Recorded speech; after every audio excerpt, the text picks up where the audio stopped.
My next question for you is, what do recruiters think about gaps between jobs? Like, is this still a red flag?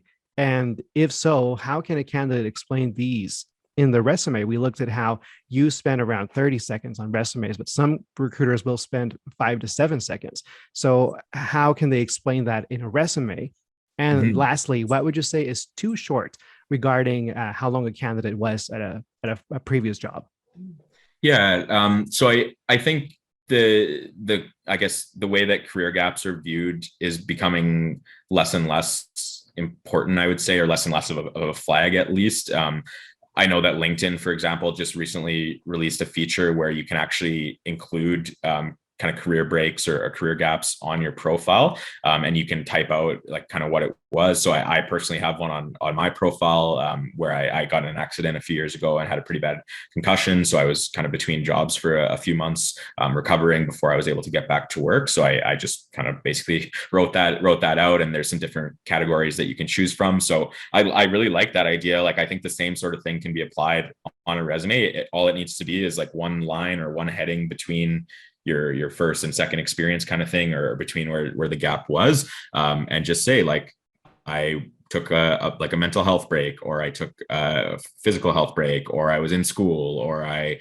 was working this like other job, or I went traveling, or whatever it may be. There's so many different things that could come into play there. So that's one option. The other option is to just leave it as is, and not have anything in between your kind of experiences, but just be prepared to talk about it, or answer the question about it if you do get selected for an interview. So those are kind of the two approaches. Again, I'm not really biased or particular to one over the other, but I do like the idea of how LinkedIn has approached it, and I think it is a little bit more forward thinking in terms of recruiting in general, to not place too much weight on those kinds of career gaps, because I mean, we all go through things in our personal lives, and I think that's becoming more widely known and accepted across the business world. But again, to my point earlier, there are still some kind of older school recruiters, older school hiring leaders, older school organizations that might not feel the same, or think the same. So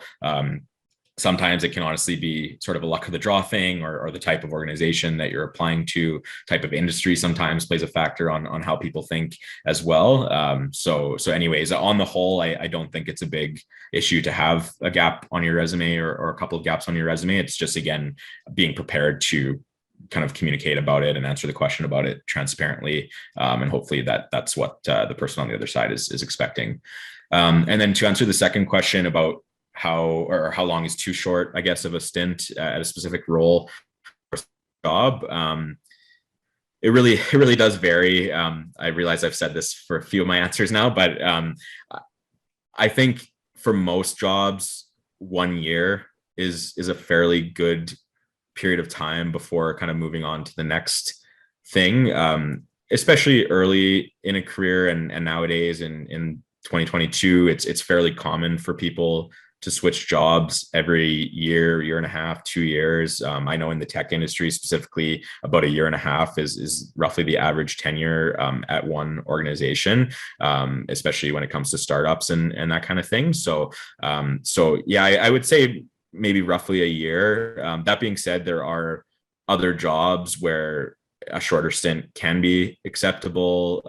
It's just, again, about how you frame it, how you justify the move, like why that first organization wasn't the right fit or wasn't the right role, and what you were looking for, and did you find that successfully in your next role, that kind of thing. It's really more about how you position it, and how you talk about it, and how you frame it, and that can be difficult sometimes to do just on your resume itself. But again, it's really important to be prepared to talk about those things if or when you do get selected for an interview, or if you're in a networking coffee chat, or at a career fair, or different things like that.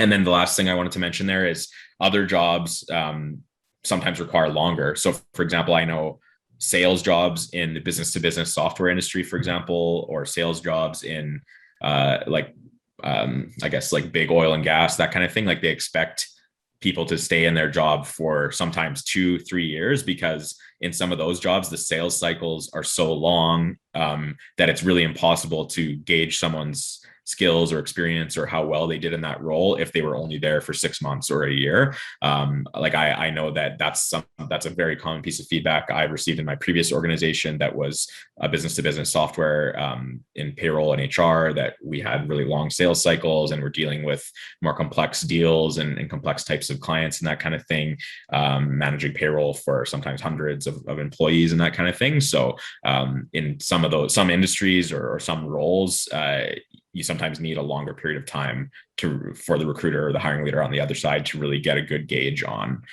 the value that you were able to bring to the table, or whether you were successful in that role previously or not.